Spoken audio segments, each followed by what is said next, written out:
Hey, friends, welcome back. Hey, so today for the podcast, it's just me in the studio. I want to share some things I've been sharing from a passage of scripture that's really been speaking to me about the kind of ministry that I hope to be offering here at Regeneration, that I want our team to be offering. I know we all aspire to, but it's a deep dive into looking at how Jesus ministers to the sexually broken, and it's from a story that's probably familiar to you, but I want to dig into it anyway. And I hope it blesses you. I know that as I've been looking into it, I find that there's invitation in here for me. I find something pulling in my own heart toward Jesus in response to Jesus in this story. And I know that John records this story for a reason. It's not just for 2,000 years ago, it is for you and for me today. And maybe especially for those of us who wrestle with sexual sin, or those of us who have a sexually broken history or sexually broken present. So if that's you, if you resonate with that, then this story is for you. So here's what I'm going to do.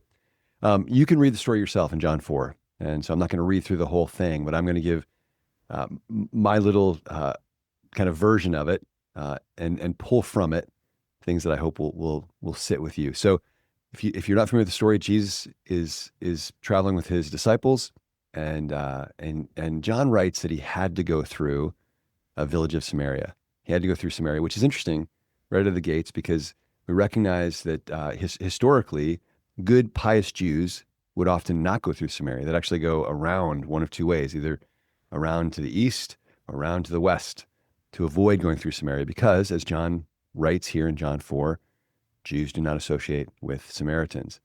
So there's something already that's going to catch a Jewish reader's eye.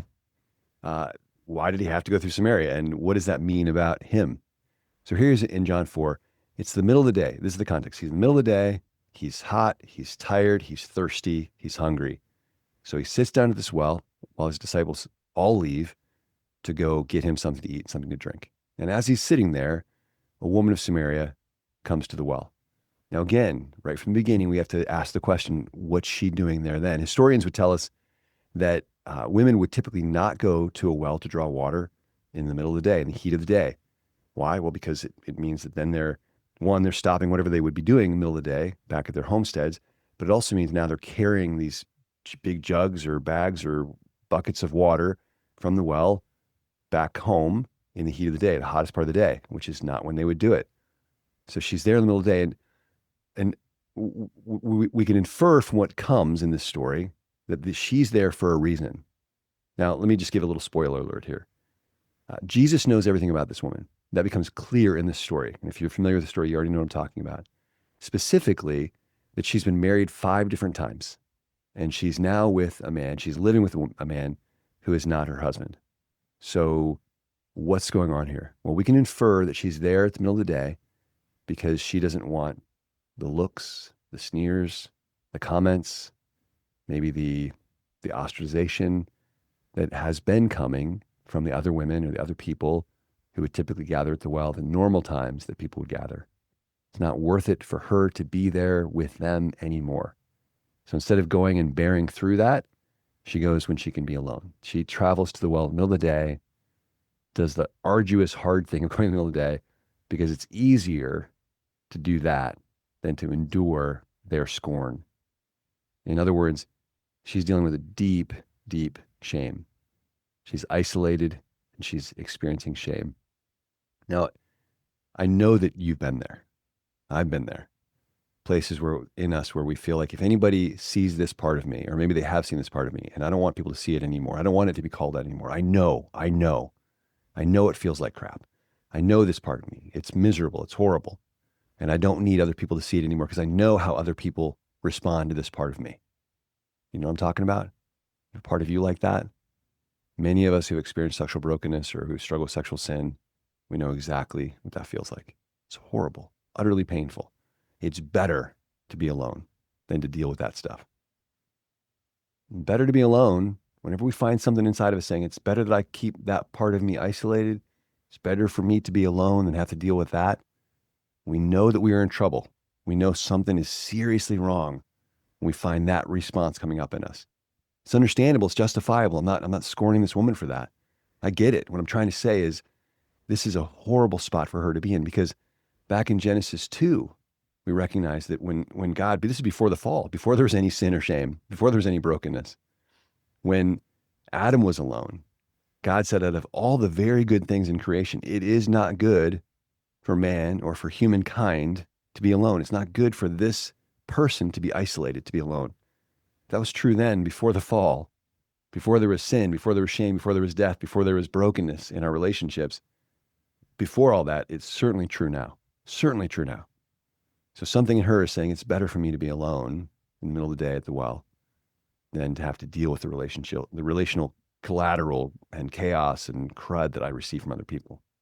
She's dealing with immense shame, immense isolation, rejection. And here she comes to this well, and you got to ask the question, like, what's it going to feel like for her to show up at the well and to see that there's a man sitting there? What did she feel? What did she think when she showed up at the well? She wanted to be alone. Oh, are you kidding me? Are you kidding me? Not today. I don't need to deal with that today. I don't need more of that now. And she might have been able to tell from his dress, the way he was dressed, that he was a Jewish man. And what's that going to feel like to her? Because if Jews don't associate with Samaritans, if Jews believe that they're the upper crust and the Samaritans are no better than dogs, then what's it going to feel like for her to show up and see, oh, it's not just someone and it's not just a man, it's a Jewish man. Great. So I imagine, again, I'm imagining this, but I imagine she's showing up at the well and she's seeing this and she's already on the defensive. You know what that's like? Maybe for you, there's a certain person or group in your life. Maybe it's where you go to school. Maybe it's where you go to church. Maybe it's people at your office. Maybe it's people in your family. When you're around them, you just feel smaller. And so you enter in already defensive. I think that's probably how she was coming to the well that day. And interestingly, I think there's also parts of us in our relationship with the Lord where we come in defensive. We come in guarded. We come in ready to keep him away, kind of a shoulder up, like a little bit like this. Hey, Lord, I'm here, but we're really kind of already on the defensive. Not because we want to be separated from him, because we're kind of bracing for impact, if you will. We've been trained from our own experiences with other people that we're going to experience something from him that's going to hurt. It's going to poke that place of shame. It's going to embarrass us, humiliate us, make us feel all the worse again. There's actually some therapeutic work I've been doing recently that's helping me to see some places that I've guarded parts of me to keep myself away from others so that I would not be hurt. One way to think about that, she's guarding herself to try to preserve whatever she can of a relationship that's left. So she doesn't have much, but she's at least got this guy at home. She's got somebody. And if he's willing to live with her and not marry her in a context where she's ashamed and everybody in the community scorns her, he's probably not a great guy, but he's something. He's at least somebody. But look what Jesus does. Look how Jesus responds to her. Look how Jesus interacts with her. She doesn't talk to him. Why? She's on guard. She's also in this cultural context. She's a woman. Wouldn't be appropriate for her to initiate a conversation with a man. She's a Samaritan. He's a Jew. Jews don't associate with Samaritans, so she's not going to put herself out to do that. So it makes sense that she would just come and get water and mind her own business. Jesus, though, interacts with her. And this is what he says, verse 7. When from Samaria came to the well to draw water, and Jesus said to her, "Give me a drink," because his disciples weren't there. "Give me a drink." Her response is, "How is it that you, a Jew, ask for a drink from me, a woman of Samaria?" So again, she's on guard. She's like, this, I'm not going to go there with you. Why are you asking water from me? It's also possible that in some ways she's like thinking he's getting ready to pick a fight, or that he's got some malicious intent in opening this conversation. But she's not open and warm to him. She's not underneath. But she points out that he's asking her for water. So let me frame it this way. If for her in that culture, to be in relationship with man, if typically in that culture at that point, men were viewed kind of higher than women, and Jews were viewed higher than Samaritans, or at least Jews view themselves higher than Samaritans. So in every way, and he's a rabbi and she's a sinful woman, right? So in at least three categories, if not more, he's got the high position. He's got the privilege. He's got the backing. He's got the friends. They're going to be back soon. All that stuff.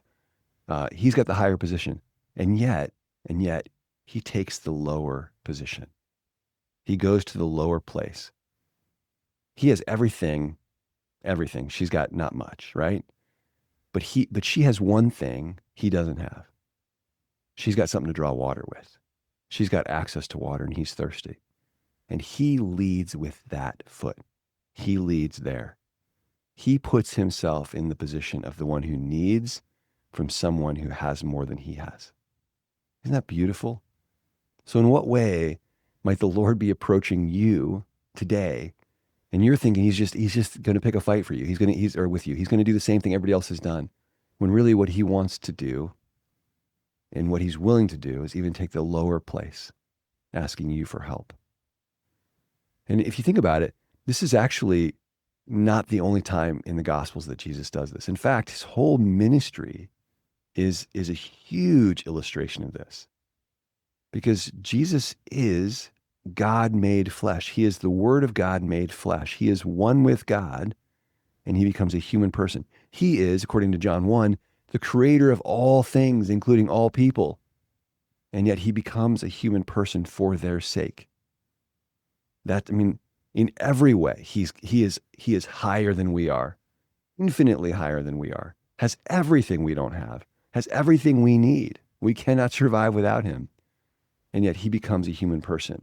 He takes the lower place and he becomes a servant of us. This is unfathomable. But if you're wrestling with sexual sin, if you're wrestling with sexual brokenness, if you're dealing with shame, and you feel a sense of like, I'm not worthy of anything, and the best I can do is someone who's not so great, or the best I can do is porn, or the best I can do is fantasy and masturbation, or the best I can do is anonymous hookups, or the best I can do is to go to seedy parts of town and connect with people who are just as shameful and bad as me. Whatever it is for you, if you think you have to settle, guess what? You're going to find somewhere in your life that God has gone to the lower places to meet you there, just as he does with this woman. I'm not saying you should intentionally travel to lower places to find him, but if you find yourself feeling like you are the bottom of the barrel, you can look down and you can see somewhere down below you is Jesus looking up at you. He's gone beneath to pick you up, to get you up, to bring you out, as he does for this woman here. This is one of the most beautiful illustrations of the humility of God, because he loves us, because he loves you, because he loves you. Jesus' response to her when she says this is, if you knew the gift of God and who it is saying to you, give me a drink, you would have asked him and he would have given you living water.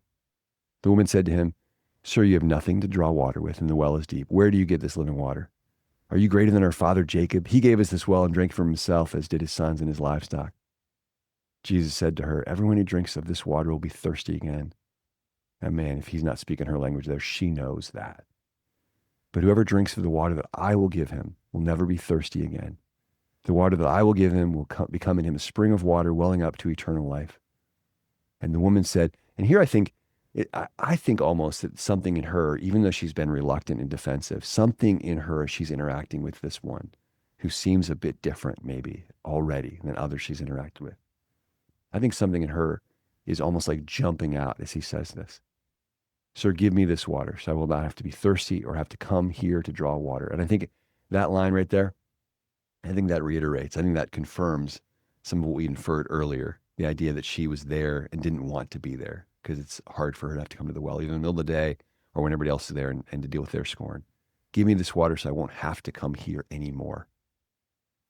And Jesus says to her, go, call your husband and come here. Now, we learn in just a couple verses, and she actually says it at the end of this story, that he knows everything about her already. So why does he ask this question? This is the second question, right? He's first asked her for some water, and now he's asking her to go get her husband. These two requests. Why does he say to her, go get your husband, if he knows that she's not married and she doesn't have a husband? Is it to mock her, make fun of her? I mean, I almost wonder if in some ways at this point, that old trigger of shame kicks up in her and like, oh, I felt like I was getting somewhere with this guy. I felt like he might give me something that would help me. And now I'm exposed again. Now he's going to the same place. Now I'm going to end up in in the same situation I would have if I'd come here in the morning. He's going to scorn me. He's going to reject me. He's going to turn away from me. If he really is somebody, if he really does have some type of living water that could help me, he's not going to give it to someone like me.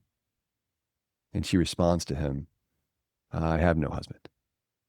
She can't get out the full truth.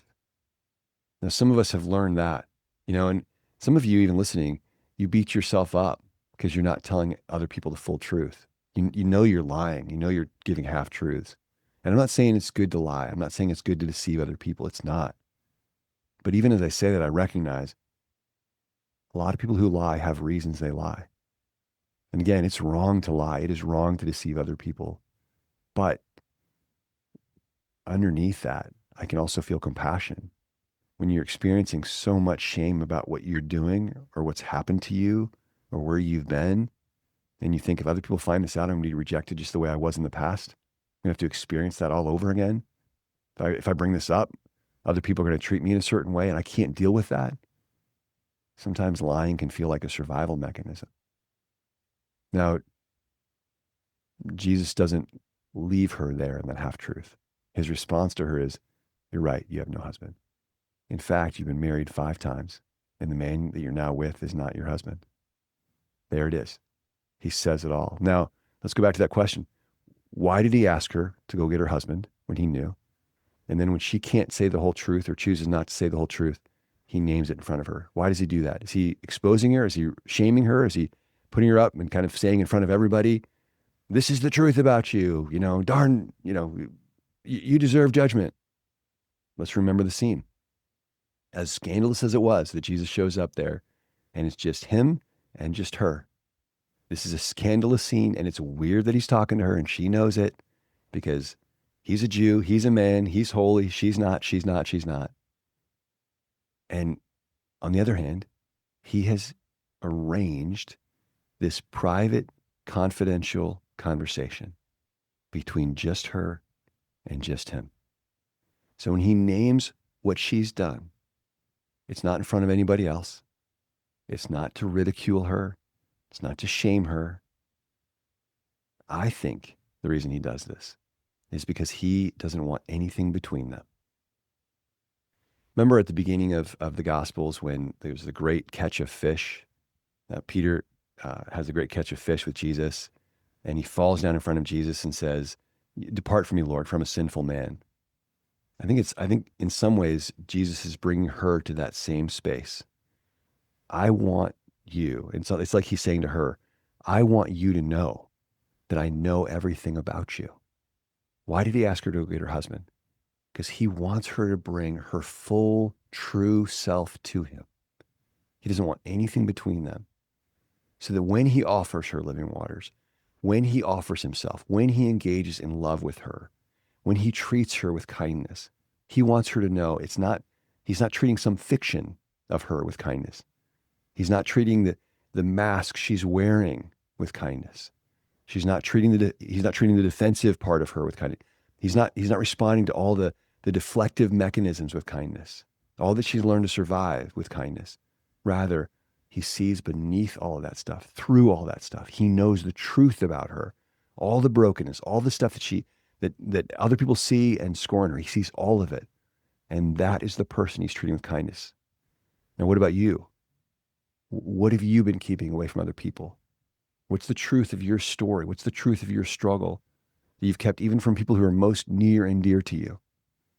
Jesus wants that stuff in the light because he doesn't want anything between you and him.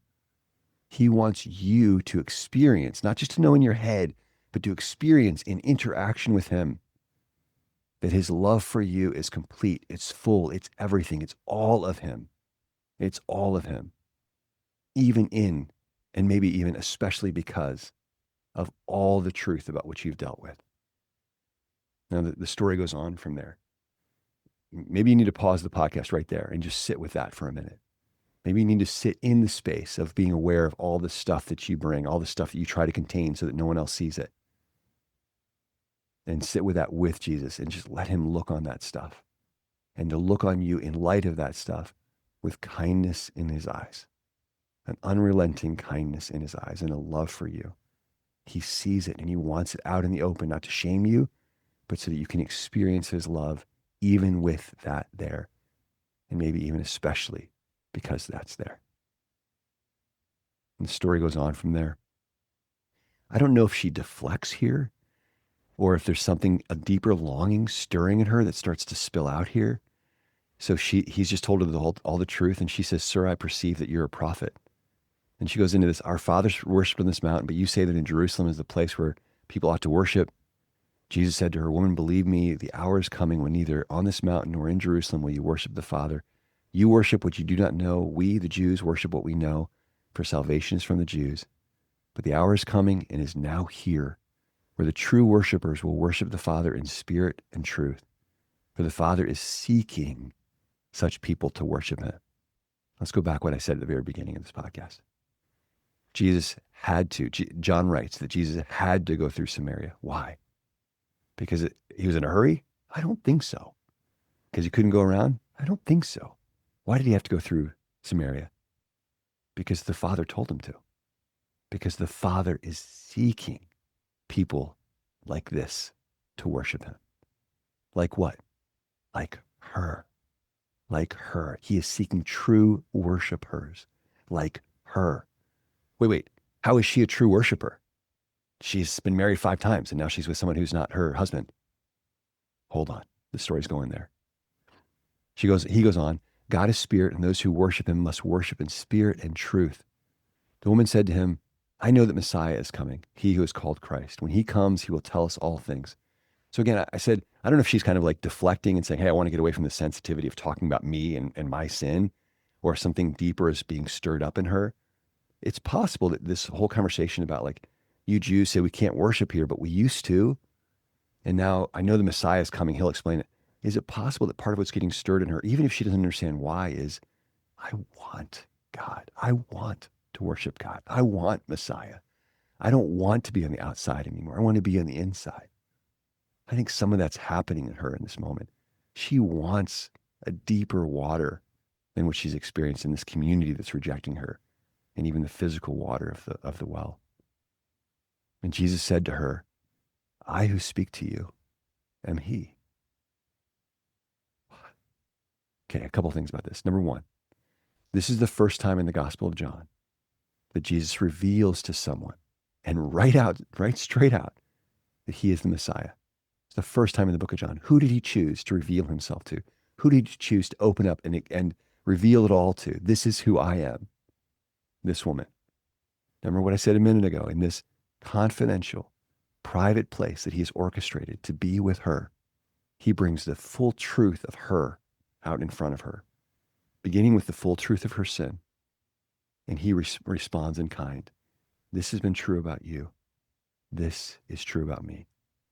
He invites her to share the fullness of who she is, and he reveals the fullness of who he is, This is an image it's marriage imagery. He's creating a space where he desires for her to be naked and unashamed in this relational context. And he is exposing himself. Bridegroom and bride, what is true about us? Let's get it on the table. I want to know and see you. I know and see you. And he's saying to her, and this is me. He is the bridegroom. He is the one she's pursuing, the one she's been looking after. Why she's bubbling up with these thoughts of God and thoughts of Messiah again. She's been looking for him. Now, I owe this next thought to Christopher West. There's beautiful reality in this passage. She's been married 5 times. 5 times. Now, in this context, we don't know if she's left those 5 men or if they've left her. Historically, it may be more likely that they've all left her, meaning they've used her, been done with her, discarded her. And now she's with someone who's not even her husband. And it's possible that, again, she's the woman. It's harder for her to find work and make her way in a male-dominated culture. So it's possible she's kind of hitched her wagon to some bum, some less than stellar guy who won't even marry her, because why would he marry her? She's been married 5 times. She's kind of not worth that much. So that's 6 men, 5 men before, and now this man. But there's a 7th. And she meets the seventh, Jesus, at the well. And in scriptures, Old and New Testament, the number 7 is the number for completeness, the number for perfection. The Father is seeking true worshipers who will worship him in spirit and in truth. What has she been looking for all this time? And those 5 other men and this man she's with now. What has she been looking for in coming to the well by herself all this time? What has she been looking for in guarding against people ridiculing and mocking her? What has she been looking for in hiding her sin and her shame and her abuses? What has she been looking for? Him, the living water that will bubble up in her to eternal life. She's been looking for him in just all the wrong places. He is the seventh. He is the perfection. He is the bridegroom. He is the love that she has been looking for. And guess what? She's been looking for him in all the wrong places. But as Jesus said, the Father is seeking those who will worship him. The Father has been seeking her. And who is she? Well, she's known herself to be an immoral woman, an outcast, someone who has to settle, someone who has to go to the well in the middle of the day. But Jesus is not just revealing her sin to her, her broken past to her wounds to her. He's also revealing something else about her. You are a true worshiper. You are made to experience this interaction. Remember, she's the first one he discloses himself to. She's a sexual sinner? Yeah, I guess so. She's sexually broken? Yeah, I guess so. But God sees in her searching that she is searching for him. And that's what he seeks to draw out. More than water from the well, he wants to draw her out. He wants to be in relationship with her. You see the beauty of this engagement? And you see the way that the Lord may be seeking you? What's popping in this story and how he's seeking you? How do you relate with her in the story? How does your own shame story, your own being misused part of your story, or being rejected or scorned by a husband or a beloved one, or maybe a parent, how does your own sexual sin, your own shame, how does it pop in this story? And in what way is the Lord taking the lower spot? Because he's pursuing, he's seeking you. And he is the perfection of all the faulty things you've been looking for. Let me close with this. The Lord knows your story. I don't. I know I don't. But he does, just as he knows her story. And he's not leaving you alone in those places where others have isolated you and ostracized you. He's not leaving you alone in your addictions of sin. Whatever the cycles are that you've been going back to and back to and back to, he is there. You can find him there. In the midst of your addictions, in the midst of your, the desire to go back to the sexual sins over and over again, in the space of like going back to the places you know are not good for you, cry out to him there. He is there. And listen, friends, you don't have to do this alone. This dear woman, after this encounter with Jesus, goes back into the town, running, telling them, hey, he knows everything about me. Something's lifting off of her in her shame. Jesus is not just restoring her for connection with him, although he's doing that first and foremost. He's restoring her that she could be, again, connected to other people. And in that whole town, or many in that town, come to believe in him because of her. This is our God. This is the one pursuing you, friends. Jesus, help us to find you in those places. First, expose to us the ways that we are hiding from you, the ways that we are keeping ourselves shut down from you, our own sin that we think we need to hide. Would you expose it to us, Lord, that it would be on the table between us? Would you show us your face of kindness looking at us?